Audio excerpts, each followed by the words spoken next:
নমস্কার বন্ধুরা, আবার চলে এসেছি একটা নতুন রেসিপি নিয়ে, একদমই নতুন।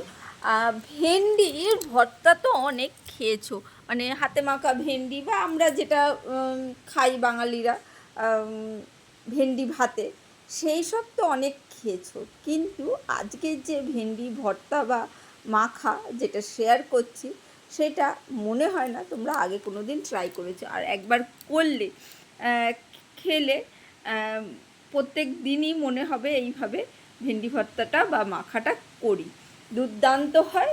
যার জন্যে ভেন্ডি লাগবে অবশ্যই একটু কচি ভেন্ডি নেবে। ভেন্ডিগুলোকে আমি একটু বড় সাইজের ছিল, তাই ছোট করে টুকরো করে নিয়েছি, সেটা আলাদা করে দেখাইনি। চলো, ভেন্ডিগুলো আমি একটা কড়াইয়ের মধ্যে দিয়ে দিয়েছি, আর খুব সামান্য 1 কাপ থেকে হাফ কাপ জল দেবে, যাতে ভেন্ডিগুলো যা সেদ্ধ মতন হয়। আর ওর মধ্যেই জলটা কিন্তু শোকাবে, বেশি কিন্তু জল দেয়া যাবে না, একদম ওর মধ্যেই শুকিয়ে নিয়ে, মানে শুকিয়ে নিতে হবে ভেন্ডিটা, এইভাবেই সেদ্ধ করতে হবে। এইদিকে ভেন্ডি তো বসিয়ে দিয়েছি, চাপা দিয়ে দিয়েছি, অবশ্যই গ্যাসটা কম পুড়বে, চাপা দিয়ে সেদ্ধটা করবে। আর অবশ্যই খেয়াল রাখবে, মিডিয়াম ফ্লেমে রেখে দেবে, না খেয়াল রাখলে কিন্তু ভেন্ডিটা মানে পুড়েও যেতে পারে। আর এখানে কড়াইতে দিয়ে দিয়েছি একটু সর্ষের তেল, সামান্য পরিমাণেই দিয়েছি, ছোট কড়াই, সেই জন্যে একটু বেশি মতন লাগছে, কিন্তু 1 চামচের বেশি নয়। তেলটা একটু গরম হতেই এর মধ্যে দিয়ে দিলাম একটু রসুন কুচি, সামান্য পরিমাণ, যে পরিমাণ তোমাদের ভেন্ডি রয়েছে সেই পরিমাণই মশলাগুলো ব্যবহার করার চেষ্টা করবে। যে কোনো জিনিসই সেই পরিমাণ করা মানে করতে হয় মশলা। যারা কম মশলা খায় তারা আরও কিছুটা কম নেবে, আর যারা বেশি খায় তারা একটু বেশি ব্যবহার করতে পারে। আমি মাঝারি মতন দিয়েছি। আর রসুনগুলো দেখতেই পেলে হালকা একটু রং চেঞ্জ হয়েছে, সেই পর্যায়ে নাড়াচাড়া করেই কিন্তু আমি দিয়ে দিয়েছি পেঁয়াজ কুচি।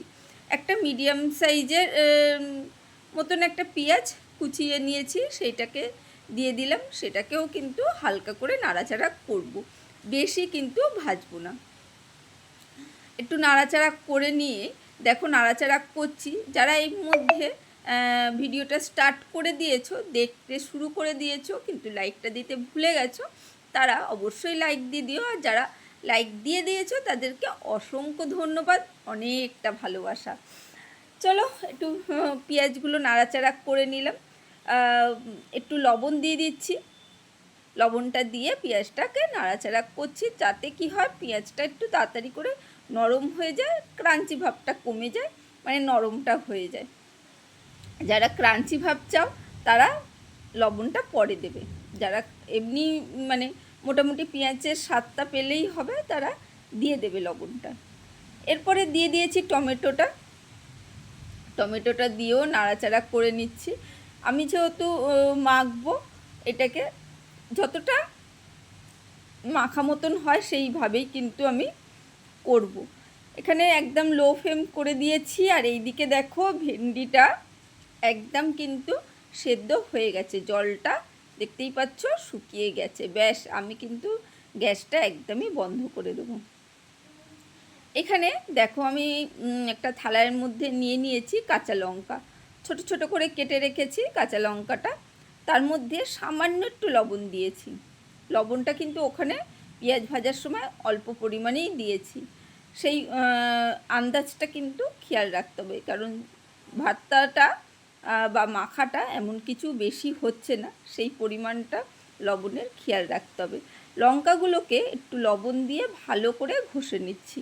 তোমরা আস্ত লঙ্কাও এইভাবে ঘষে নিতে পারো, কিন্তু ছোট ছোট করে কেটে নিলে কি হবে, লঙ্কাগুলো মাখতে খুব সুবিধা হবে, আর অনেকটা মানে মাখা মতন হয়ে যাবে।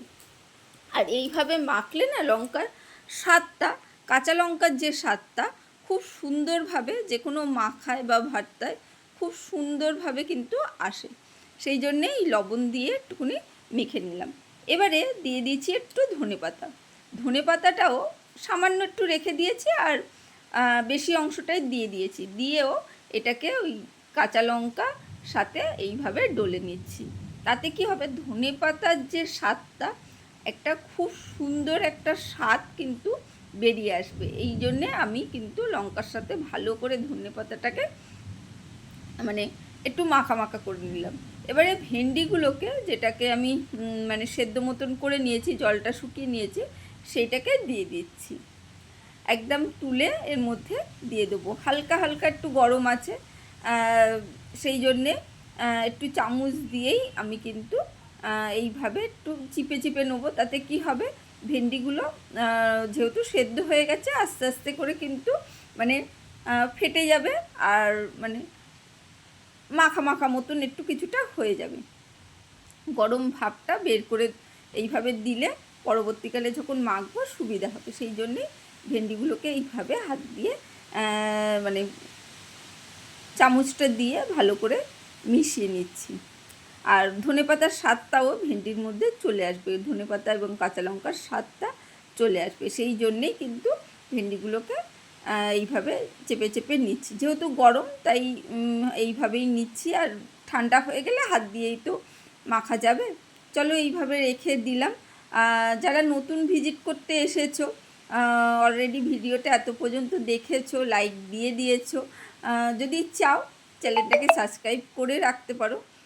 আমি কিন্তু নিত্যদিনই নতুন নতুন রেসিপি শেয়ার করার চেষ্টা করি, আর বন্ধুদের ভালো লাগে, তোমাদেরও ভালো লাগবে, তাই চ্যানেলটাকে সাবস্ক্রাইব করে রেখো। আমি কড়া থেকে পুরো যে রসুন, পেঁয়াজ, টমেটো ভাজা হলো, সেটাকেও তুলে এর মধ্যে দিয়ে দিলাম। ভালো করে সম্পূর্ণটা দিয়ে দিয়েছি, সেটাকেও ভালো করে, হালকা একটু গরম আছে তাই চামচের সাহায্যেই কিন্তু একটু একটু করে নাড়াচাড়া করে নিচ্ছি।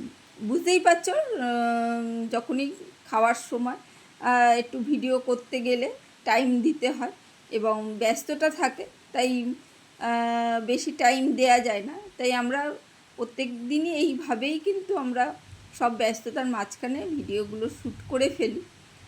এখানে দেখো একটু লেবু, হাফ লেবু একটু চিপে দিয়ে দিলাম।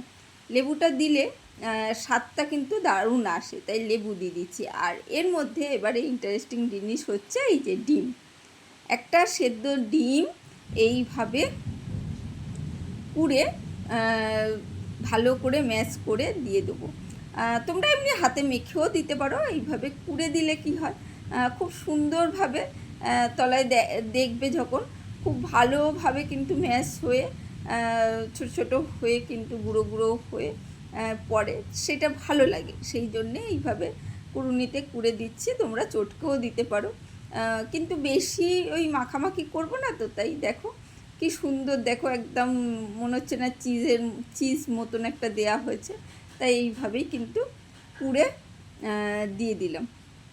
ব্যাস, এবারে হাত দিয়ে একটু কিন্তু নাড়াচাড়া করে মেখে নেব ভালো করে। ভেন্ডি এমন কিছু মানে চটকাচটকি করতে হয় না, তাই আগেই যখন খুন্তি দিয়ে মানে চামচ দিয়ে মানে করে দিয়েছি, ভেন্ডিগুলো কিন্তু মোটামুটি মাখা মাখা হয়ে গেছে। একবার এইভাবে অবশ্যই ভেন্ডির ভর্তা বা মাখা ট্রাই করেও, ভালো লাগবে। আর রোজই আবদার আসবে কিন্তু এই ভেন্ডি মাখার করতে। আর অবশ্যই একটু চাট মশলা কিন্তু একটু দিও, তাহলে কি হয়, এর স্বাদটা কিন্তু আলাদাই আসে। তাই শেষে কিন্তু একটু চাট মশলা দিয়ে দেবে, আর বাদবাকি অল্প যে ধনেপাতাটা ছিল রেখে দিয়েছিলাম সেইটুকুনিও দিয়ে দিলাম। দিয়ে ভালো করে এগুলোকে আবারও মিশিয়ে নিয়ে ব্যাস গরম গরম ভাতে সার্ভ করো। আমার মনে হয় না আর কিছু লাগবে। কেমন লাগলো রেসিপিটা অবশ্যই সেটা জানিও, কারণ কমেন্টগুলো পড়তে তো ভালো লাগে, তাই না? তোমাদের তো আর খাওয়াতে পারি না। চলো আজকের জন্য টাটা, বাই বাই। আবার দেখা হবে অন্য কোনো দিন অন্য কোনো রেসিপিতে। ভালো লাগলে লাইক, কমেন্ট, শেয়ার করতে ভুলো না। Bye bye.